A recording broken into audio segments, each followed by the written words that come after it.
दिल्ली को दहलाने की बड़ी साजिश नाकाम। दिल्ली पुलिस ने 2 आतंकी गिरफ्तार किए। दोनों की दिल्ली में धमाका करने की साजिश थी। छत्तीसगढ़ राज्य योजना आयोग के उपाध्यक्ष अजय सिंह की अध्यक्षता और नीति आयोग की एडवाइजरी कमेटी की मौजूदगी में बैठक होगी। नवा रायपुर स्थित आयोग कार्यालय में उच्च स्तरीय बैठक होगी, जिसमें छत्तीसगढ़ में विकास लक्ष्यों की क्रियान्वयन की समीक्षा और लक्ष्यों की प्राप्ति के लिए रणनीति पर चर्चा की जाएगी। बैठक के दूसरे सत्र में सभी कलेक्टरों और जिला पंचायत के मुख्य कार्यपालन अधिकारियों से वीडियो कॉन्फ्रेंसिंग के माध्यम से चर्चा की जाएगी। बैठक में मुख्यमंत्री के सलाहकार, आयोग के सदस्य और सदस्य सचिव के साथ ही मुख्य सचिव और सभी विभागों के सचिव शामिल होंगे। सीएम भूपेश बघेल के दिल्ली दौरे का आज दूसरा दिन है। सीएम आज केंद्रीय मंत्रियों से मिलेंगे। सबसे पहले दोपहर 12 बजे गृह मंत्री अमित शाह से उनके आवास पर मुलाकात करेंगे। गृह मंत्री से नक्सल समस्या पर बातचीत कर सकते हैं। सीएम ने सोमवार को एक पत्र भी लिखा, जिसमें उन्होंने केंद्रीय गृह मंत्री को नक्सलवाद की समस्या को खत्म करने के सुझाव भी दिए थे, जिसमें प्रदेश में निवेश को बढ़ाने में केंद्र से मदद का जिक्र किया था। सीएम का तर्क है कि निवेश से रोजगार मिलेगा और रोजगार से नक्सलवाद पर लगाम लगेगी। गृह मंत्री अमित शाह से मुलाकात के बाद सीएम बघेल दोपहर 3 बजे पेट्रोलियम एवं प्राकृतिक गैस मंत्री धर्मेंद्र प्रधान से शास्त्री भवन में मुलाकात करेंगे। सीएम भूपेश बघेल के केंद्रीय गृह मंत्री को लिखे गए पत्र पर नेता प्रतिपक्ष धर्मलाल कौशिक ने कहा कि कांग्रेस की सरकार आने के बाद नक्सलियों का मनोबल बढ़ा हुआ है। उन्होंने कहा कि नक्सलवाद के लिए सरकार की ओर से अब तक कोई भी ठोस कार्य योजना नहीं बनाई गई है। केवल ये भी कभी प्रधानमंत्री को कभी गृह मंत्री को पत्र लिखते हैं। आज जो पत्र लिखा गया उसमें नक्सल समस्या को लेकर कोई बेहतर सुझाव नहीं है। उपचुनाव के नतीजे आने के बाद अब बीजेपी और कांग्रेस हारी हुई सीटों पर समीक्षा कर रही हैं। दोनों पार्टियां हारी हुई सीटों के प्रभारियों की नई जिम्मेदारी तय कर सकती हैं और रिपोर्ट आने के बाद उन पर गाज भी गिर सकती है।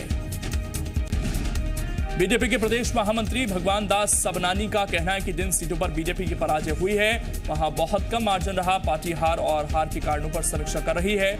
आखिर जिम्मेदारी के बावजूद पार्टी क्यों हारी। वहीं कांग्रेस भी विधानसभा सीटों के प्रभारियों की रिपोर्ट तलब कर रही है।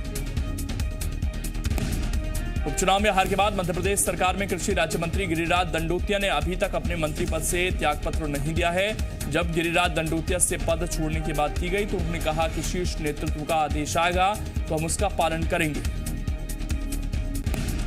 बता दें कि गिरिराज दंडोतिया ने दिमनी विधानसभा सीट से साल 2018 में कांग्रेस के टिकट पर जीत दर्ज की थी। बाद में विधानसभा की सदस्यता छोड़ बीजेपी का दामन थाम लिया और सीएम शिवराज सिंह चौहान ने उन्हें कृषि राज्य मंत्री बनाया था।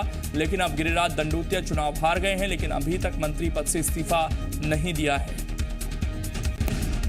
मध्य प्रदेश में फिलहाल मंत्रिमंडल विस्तार नहीं हो रहा, लेकिन मंत्री बनने के लिए दावेदारों ने अपना दावा ठोकना भी से शुरू कर दिया है। बीजेपी के वरिष्ठ विधायक हरिशंकर खटीक ने मंत्री बनने की इच्छा जताई है।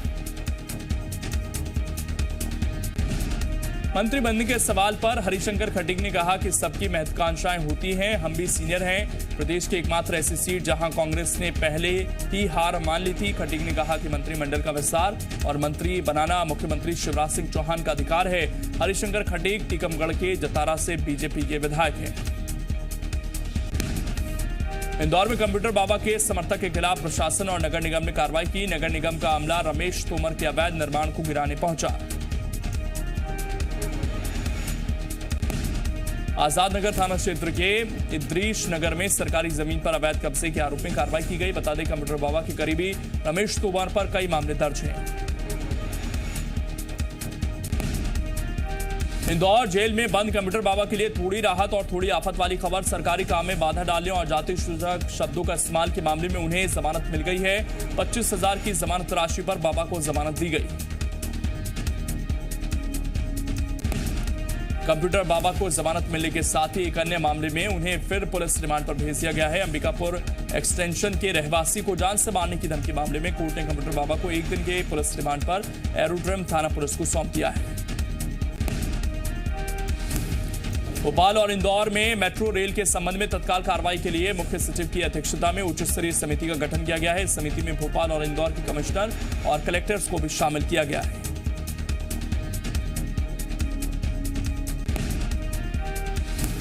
मध्य प्रदेश के 3 विधायक कोरोना पॉजिटिव हो गए हैं। सतना के रामपुर बागेलान से बीजेपी विधायक विक्रम सिंह कोरोना पॉजिटिव। विधायक ने मैसेज कर इसकी जानकारी दी। इसके अलावा पूर्व कैबिनेट मंत्री कमलेश्वर पटेल भी कोरोना पॉजिटिव हो गए हैं। कमलेश्वर पटेल ने भी ट्वीट कर अपने कोरोना पॉजिटिव होने की जानकारी दी। पूर्व मंत्री और कांग्रेस विधायक आरिफ अकील भी कोरोना संक्रमित मिले हैं। आरिफ अकील ने सोशल मीडिया के जरिए कोरोना संक्रमित होने की जानकारी दी। भारत में कोवैक्सीन के तीसरे चरण का ट्रायल शुरू हो गया है। भारत बायोटेक और आईसीएमआर मिलकर इस वैक्सीन पर काम कर रहे हैं। हैदराबाद की कंपनी भारत बायोटेक ने इस बारे में जानकारी दी। तीसरे चरण में 26,000 वॉलंटियर रजिस्टर किए जाएंगे। ट्रायल में शामिल लोगों को 28 दिन के अंतर पर वैक्सीन की 2 डोज दी जाएंगी। पहले 2 चरणों में 1000 लोगों पर वैक्सीन का ट्रायल पूरा हो चुका है। 2 फेज में कोई मुश्किल नहीं आने के बाद से उम्मीद की जा रही है कि तीसरा फेज भी कामयाबी से पूरा हो जाएगा। छत्तीसगढ़ में बीते 24 घंटे में कोरोना के 1110 नए केस सामने आए, जबकि 17 मरीजों की मौत हो गई। फिलहाल प्रदेश में संक्रमितों की संख्या 2,11,644 तक पहुंच गई है। इनमें से 1,90,463 ठीक हो गए हैं, जबकि 18,577 लोगों का इलाज चल रहा है। जशपुर में कोरोना जांच के लिए पहुंची स्वास्थ्य विभाग की टीम से मारपीट का मामला सामने आया। बीच बचाव करने आए पुलिसकर्मियों से भी लोगों ने मारपीट की। पत्थलगांव थाना क्षेत्र के सारसमाल गांव की पूरी घटना है। इंदौर के छतरीपुरा इलाके में बीजेपी नेता गोपीकृष्ण नेमा के घर पर अज्ञात बदमाशों ने हमला कर दिया। 24 से ज्यादा बदमाशों ने घर में जमकर तोड़फोड़ की। इस हमले में एक शख्स गंभीर रूप से घायल हुआ। हमला क्यों किया गया, यह अभी साफ नहीं हो पाया है। छतरीपुरा थाना पुलिस जांच में जुटी है। गोपीकृष्ण नेमा बीजेपी के नगर अध्यक्ष रह चुके हैं। ग्वालियर के संजय नगर में पानी की टंकी के पास 10,000 रुपए का इनामी बदमाश जीतू का शव मिला। पुलिस को शक है कि उसकी हत्या पुरानी रंजिश में राजू राठौर की हत्या का बदला लेने के लिए की गई। कुछ दिन पहले जीतू ने लेन देन के विवाद में राजू नाम के शख्स की हत्या की थी। इस मामले में वो फरार चल रहा था। उसे पकड़ने के लिए पुलिस ने 10,000 रुपए का इनाम भी रखा था, लेकिन हैरत की बात यह है कि जिसका पता पुलिस नहीं लगा पाई, बदमाशों ने उसका पता खोज लिया और उसकी हत्या भी कर दी। रतलाम में एक सीआरपीएफ जवान की मौत पर सस्पेंस बना हुआ है, जिसके बाद मृतक जवान का शव लेकर रतलाम जिला अस्पताल पहुंचे जवान के परिजनों का गुस्सा डॉक्टर्स पर फूट पड़ा।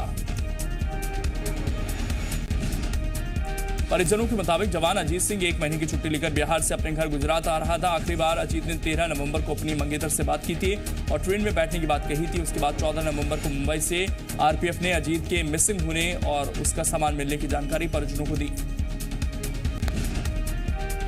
परिवार ने आरोप लगाया कि जब शव पर आर्मी की ड्रेस थी तो उसे इतनी जल्दी कैसे दफन कर दिया गया। शव को जब निकलवाया गया तो उसके शरीर पर वर्दी थी। आखिरकार उसका पोस्टमार्टम कैसे किया गया। परिवार ने जवान की हत्या का संदेह जताया और जांच की मांग की। पन्ना में हीरा कार्यालय में पोस्टेड हवलदार बिहारी लाल पांडे की हत्या कर शव को आग के हवाले कर दिया गया। फायर ब्रिगेड और पुलिस ने मौके पर पहुंचकर आग पर काबू पाया। शव के गले में फंदा लटका हुआ था, वहीं पास में भारी पत्थर भी पड़ा हुआ मिला। वारदात कोतवाली थाना इलाके के श्रीराम कॉलोनी में अंजाम दी गई। हवलदार बिहारी लाल पांडे अपने मकान में पूजा करने आया था। फिलहाल एफएसएल और पुलिस की टीम जांच में जुटी है। रायपुर पुलिस ने नाइजीरियन गैंग के 2 शातिर ठगों को गिरफ्तार किया है। दोनों पर फेसबुक के जरिए एक महिला से 7.5 लाख रुपए ऐंठने का आरोप है। महिला की शिकायत पर कार्रवाई करते हुए रायपुर पुलिस ने दोनों को दिल्ली से गिरफ्तार किया।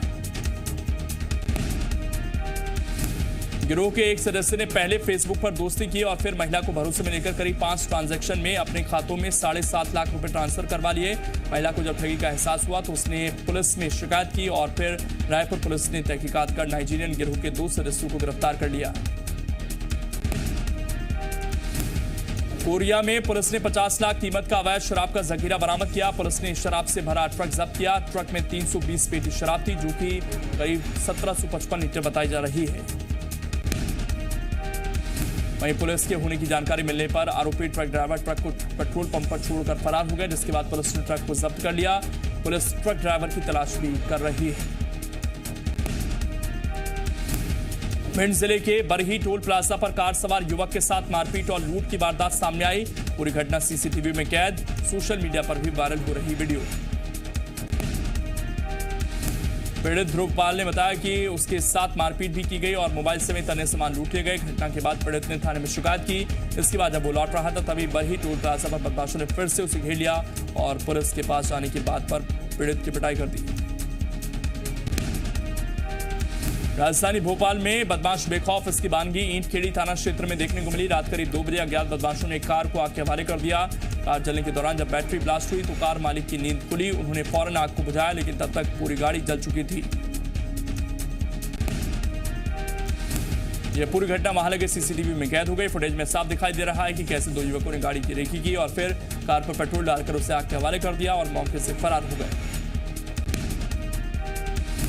प्रधानमंत्री नरेंद्र मोदी और चीन के राष्ट्रपति शी जिनपिंग आज एक बार फिर से आमने सामने होंगे। दोनों नेता आज ब्रिक्स वर्चुअल समिट में हिस्सा लेंगे। बिहार चुनाव में हार पर आरजेडी नेता शिवानंद तिवारी के बाद अब कांग्रेस नेता कपिल सिब्बल ने ही राहुल गांधी के नेतृत्व पर खड़े किए सवाल। कहा, कांग्रेस ने हार को अपनी नियति मान लिया है। सिब्बल ने कांग्रेस वर्किंग कमेटी में बड़े सुधार की जरूरत बताई। जम्मू कश्मीर की पूर्व सीएम महबूबा मुफ्ती ने केंद्र सरकार पर राज्य में बंटवारे की राजनीति करने का आरोप लगाया। कहा, केंद्र सरकार मुस्लिम बहुल इलाकों से मुसलमानों को बाहर करने की साजिश कर रही है। बेंगलुरु हिंसा मामले में पुलिस ने कांग्रेस पार्षद और पूर्व मेयर संपत राज को गिरफ्तार कर लिया है। कोरोना का इलाज कराने के बाद संपत राज अस्पताल से फरार हो गया था। 11 अगस्त को हुई हिंसा में 4 लोगों की मौत हो गई थी। जम्मू कश्मीर के रोशनी जमीन घोटाले मामले में सीबीआई ने 3 और अलग केस दर्ज किए। सभी पर आपराधिक षड्यंत्र समेत कई आपराधिक धाराओं के तहत एफआईआर दर्ज। बिहार में आज होगी नई सरकार की पहली कैबिनेट बैठक। मुख्यमंत्री नीतीश कुमार ने सुबह 11 बजे बुलाई बैठक। कोरोना समेत कई मुद्दों पर हो सकती है चर्चा। अमेरिका के पूर्व राष्ट्रपति बराक ओबामा ने अपनी किताब ए प्रॉमिस्ड लैंड में किया बड़ा दावा। किताब के मुताबिक मनमोहन सिंह को सोनिया गांधी ने इसलिए प्रधानमंत्री बनाया क्योंकि वो उन्हें राहुल के लिए खतरा नहीं मानती थी। प्रधानमंत्री नरेंद्र मोदी के जेएनयू में स्वामी विवेकानंद की प्रतिमा के अनावरण के बाद अब उठी जेएनयू का नाम बदलने की मांग। बीजेपी नेता सीटी रवि ने जेएनयू का नाम बदलकर स्वामी विवेकानंद के नाम पर रखने की मांग की। आज से अरब सागर में शुरू होगा मालाबार युद्धाभ्यास का दूसरा चरण। युद्धाभ्यास का पहला चरण 3 से 6 नवंबर तक बंगाल की खाड़ी में हुआ था। एनपीएस अकाउंट हो सकता है टैक्स फ्री। प्राइवेट और सरकारी कर्मचारियों को इनकम टैक्स में मिलेगी छूट।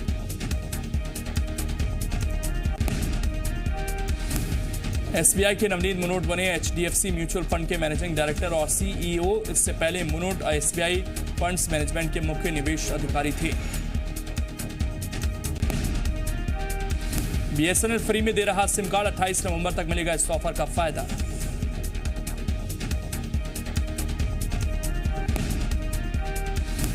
भारत और ऑस्ट्रेलिया के बीच होने वाले टेस्ट मैच पर कोरोना का साया। एडिलेड में बढ़े कोरोना के मामले। ऑस्ट्रेलिया कप्तान टिम पेन और मैथ्यू वेड हुए क्वारंटीन।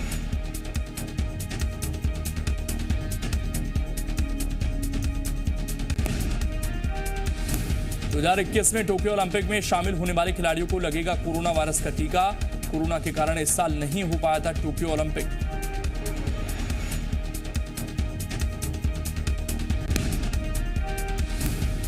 कोलावरी डी स्टार बने धनुष एक बार फिर राउडी बेबी गाने से चर्चा में। यूट्यूब पर 1 अरब बार देखा जा चुका है धनुष का राउडी बेबी गाना।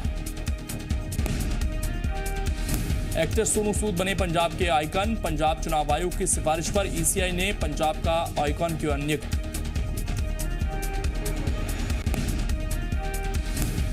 अक्षय कुमार ने डायरेक्टर मुदस्सर अजीज की कॉमेडी फिल्म की साइन रिपोर्ट के मुताबिक फिल्म में काम करने के लिए अक्षय ने ली 100 करोड़ रुपए की फीस। रामसिया की भक्ति में लीन आराध्या बच्चन ने गाया भजन। सोशल मीडिया पर छाया आराध्या का क्यूट वीडियो।